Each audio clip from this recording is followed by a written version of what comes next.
One of the witnesses actually admitted, what I can do here for you today is tell you what I've heard from people. This lacks the basic explanation of fact witnesses. Congressional leaders are going head-to-head over impeachment. Nancy Pelosi and the Democrats are accusing the president of obstruction.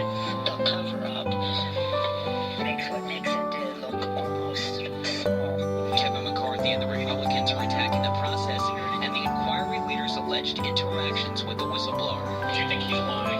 Yes. We are adjourned. During Wednesday's hearing, Republicans made a motion to subpoena the whistleblower, but Democrats killed the effort. That's fueling new debate over whether he or she should be identified and forced to testify. Members on both sides of the aisle, political pundits and commentators, and yes, the President of the United States would cease and desist from trying to intimidate this whistleblower. I will not allow a trial to go forward with my vote unless the whistleblower comes forward. The public impeachment hearings continue Friday with testimony from former Ukraine Ambassador Marie Yovanovitch. On Capitol Hill, Ray Bogan, Fox News. And you want to be sure to tune in to Fox. States and embassies around the world might look at this and think, if I take on corrupt people in these countries, that could happen to me. I think that's a fair statement, yes. President Trump is calling the hearings a disgrace. I want freedom of speech. That's a political process. The Republicans have been treated very badly. Russ Spencer for Good Day Atlanta.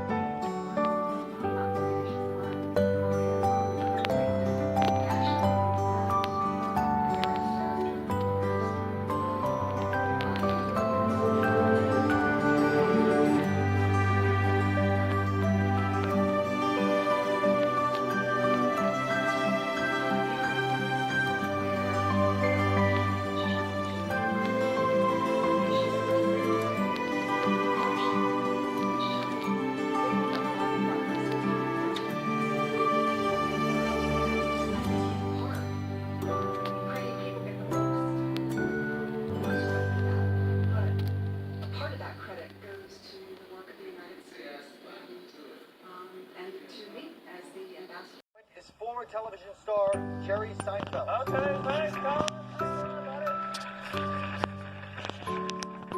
Gentlemen, your topic is campaign finance reform. Begin. What is going on with the Gap? First it was t-shirts, jeans, and khakis. That was great. But now they're inventing clothing. Have you seen these drawstring pants? Where am I going in these things? Clam bake? Slumber party? Should I volunteer at a hospital? Jerry, what are you talking about? I love the Gap. It's like going into your closet, except there's a guy in there. Hey, buddy, pocket change? Really? Thanks, Gap. What? You drink only your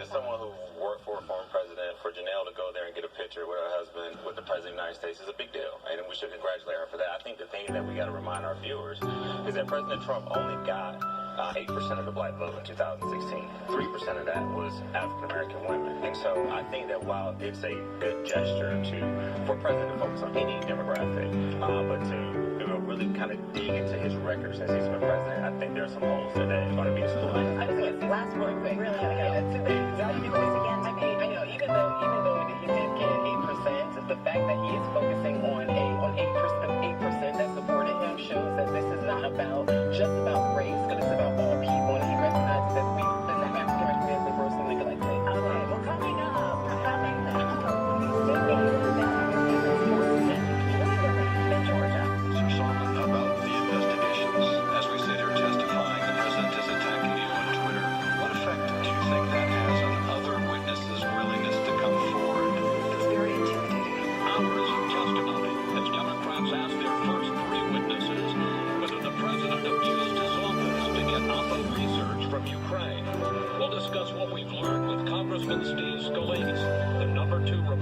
in the House, who's calling for the whistleblower who set off the inquiry to testify, and Jim Himes, a top Democrat on the Intelligence Committee. Then President Trump overrules military leaders, clearing 3 soldiers accused or convicted of war crimes. I think it sends a clear signal that the President of the United States is paying attention. We'll ask our Sunday panel what it means to the military justice system. And our power player of the week. Did you really make $500 million? Way more than that. Country music star Toby Keith on his rise to the top and taking on his critics. All right now on Fox. Promise to investigate Democrats and the Bidens. But so far, their evidence has been second or even third-hand. On Wednesday, Ambassador Gordon Sondland will testify, and he will be the first witness who takes us inside the Oval Office and says what the president told him directly. In a moment, we'll speak with the number 2 Republican in the House, Steve Scalise, and Congressman Jim Himes, a top Democrat on the Intelligence Committee. But first, let's bring in Kevin Gord with the latest from the White House. Kevin. First, the White House says the musings of career diplomats about a phone call whose transcript we've already seen are meaningless. But critics argue, taken in the combined whole, their assessment paint a troubling picture of possible impropriety or worse. In closed-door testimony to congressional investigators, David in Ukraine testified that he was at a restaurant in Kyiv on July 26th when he overheard the president's phone conversation with EU Ambassador Gordon Sondland. Holmes said he heard the president say to Sondland, "So he's going to do the investigation," to which Sondland replied, "He's going to do it." The he in this case is Ukraine's President Zelensky, and the it is investigate the president's political rival Joe Biden and his son Hunter. If true, the story, say Democrats, urge their suggestion that there was a quid pro quo for military aid. Democrats also released a transcript of Jennifer Williams, an aide to Vice President Pence, who listened into the president's call to Zelensky. Williams said she found the president's insistence that Ukraine carry out the investigations to be, quote, unusual and inappropriate.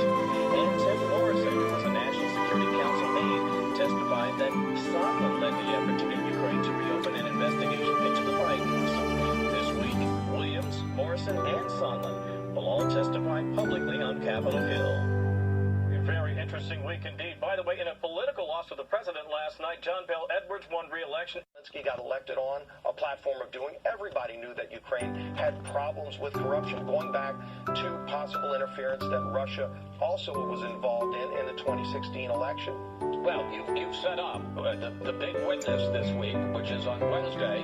Ambassador Gordon Sondland is going to testify. So far, Republicans have complained, and they're right, that all of the evidence has been second-hand or third-hand. Somebody who talked to the president told me, or somebody who talked to the president told somebody who talked to the witness. But that's not true for Gordon Sondland. According to an NSC official who testified, we saw the transcript yesterday, Gordon Sondland met directly with the president at least a half dozen times during this period. And here is what he said. He corrected his testimony on September 1st with a top aide, in which he said, "I said the resumption of U.S. aid would likely not occur until Ukraine provided the public anti-corruption statement that we have been discussing for many weeks." Congressman Scalise, if Gordon Sondland, who met with the president a half dozen times this summer, testifies on Wednesday, "Yep, the president said to me, we're not releasing the aid until they announce they're going to investigate the Bidens and Burisma," doesn't that blow a hole in the president's defense? Well, the president's defense is that those things didn't happen. And it's not just the president's word. President Zelensky himself said that the aid wasn't conditioned and there was no pressure. And then because of some of these innuendos that you're talking about, the foreign minister of Ukraine just a few days ago released another statement saying that there was never a link between aid and investigations. And once again, there were only 2 people that participated in that phone call. It was Donald Trump and President Zelensky. Both of them were very happy with the phone call. Zelensky said, Then up at 8 for another day in New York, the greatest city in the world. Anyway, that's basically what I've been up to. Plus, I did a couple of marathons, but we've got a great show. this is an important point, Chris. There are a lot of people who weren't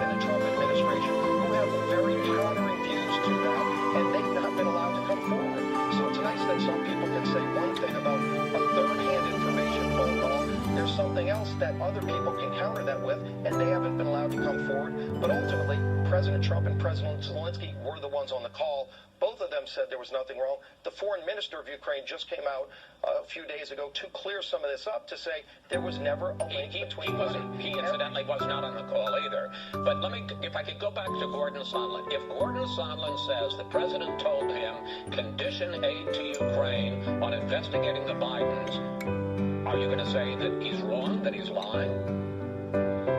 Look, I know you've been asking and others have asked hypothetical questions. Let's talk in reality. Why don't we look at the three witnesses who actually did testify this week? All three of them were asked by whether it was John Radcliffe or whether it was Chris Stewart. All three of them were asked, did you see any impeachable offenses? Did you see any bribery? Any of that? Not one of those things were mentioned. Not one person said he saw it. So that very badly mischaracterizes what they said. They were asked, William Taylor, for instance, the acting ambassador in Ukraine, was asked whether or not these were impeachable offenses. He said, I'm there as a fact witness. I'm not there to pass judgment. But he made it clear what he thought about what the president was doing. Here he is. To withhold that assistance for no good reason other than help with the political campaign made no sense. It was counterproductive to all of what we had been trying to do. This is an important point, Chris. There are a lot of people who worked in the Trump administration who have very countering views to that, and they've not been allowed to come forward. So it's nice that some people can say one thing about a third-hand information phone call.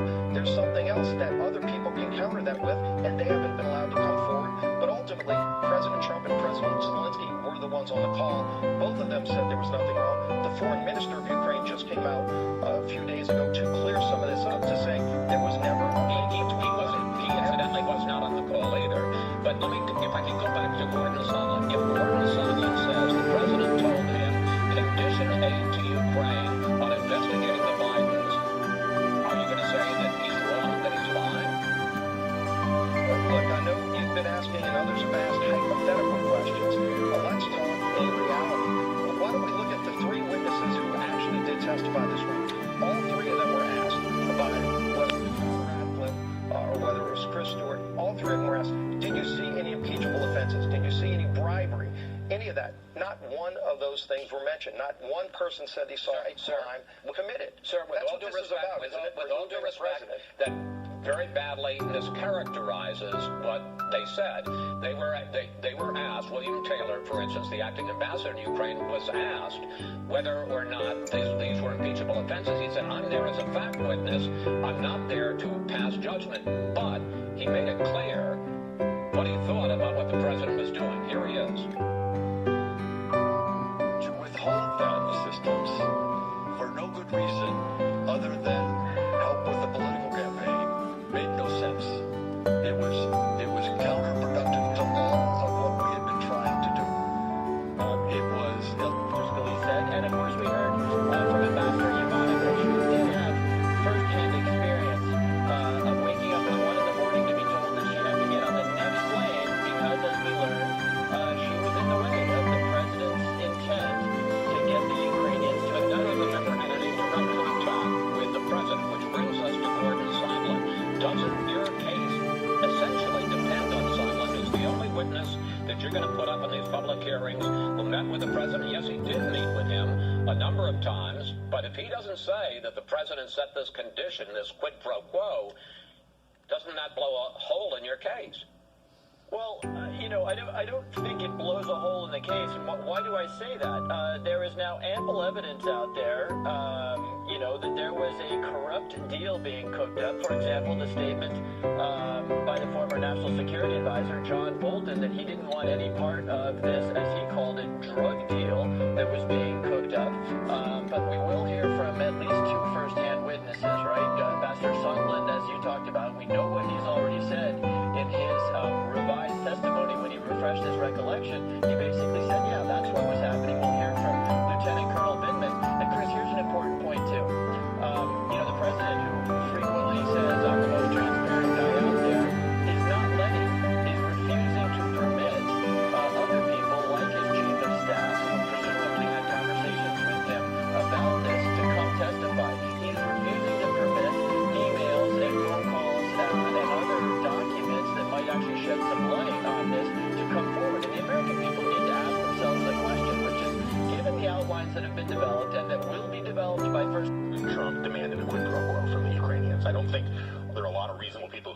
that. Whether that's impeachable, never mind whether he should be removed for that, reasonable people can differ. That said, the reason why I think that said, I think that these hearings have not been sufficiently dramatic to put the kind of pressure on 20 Senate Republicans that will lead to ever removing the president from office. In terms of Sondland, he's just a wild card because he's had to change his testimony because he clearly was the president's political guy who really had no place doing anything like this to begin with. He was the ambassador to the EU, and Ukraine's not a member of the EU. He is clearly scared of being caught in a perjury trap or a trap of perjuring himself or contradicting himself. And so the question is where he comes down on this. I don't think anybody in Washington knows. We could be making it too late. Well, I think this is like an exceptional moment in history. We only done this 3 times in history, in American history. So, to me, the concern is that we are exactly in a dangerous situation that takes us in the exact opposite direction, Chris, which is the president continues to say the call is perfect. Well, then, short of impeachment, that means that he'll continue to do the same thing, that he thinks it's okay to go to use federal dollars, national security aid, as a bargaining chip to get a foreign leader to get dirt on his political rival and then also invite foreign countries into American politics. That's dangerous, and I think if there's ever a moment where you would say, well, I'm worried about impeachment becoming routine, you'd say, no, I understand. This is not an ordinary situation. This is not the new normal. In fact, the worry would be that somebody would say, oh, that's okay. Jillian, as someone who worked in the National Security Council under both Presidents Bush 43 and Obama, what has struck you this week hearing from these long-time career devoted Foreign Service officers? It's interesting to see the policy people, the policy wonks that work behind the scenes come out of the woodwork and give voice and give face to what they're doing on a daily basis. In that regard, if you strip the politics away for a second, it's been nice to hear from people that are really the heart and soul of foreign policy, speaking directly to members of Congress, talking to the American people for the first time. That was a bit of a historic moment that we got this week. And in terms of what they said about what the president was doing? A lot of highly irregular things going on behind the scenes with the second diplomatic channel to Ukraine. Again, it will be up to the members whether this is ultimately impeachable, but this week I think the tide's going to turn. We get testimony from Ambassador Sondland, who at the president's instruction told the Ukrainians either go to a microphone and announce an investigation of the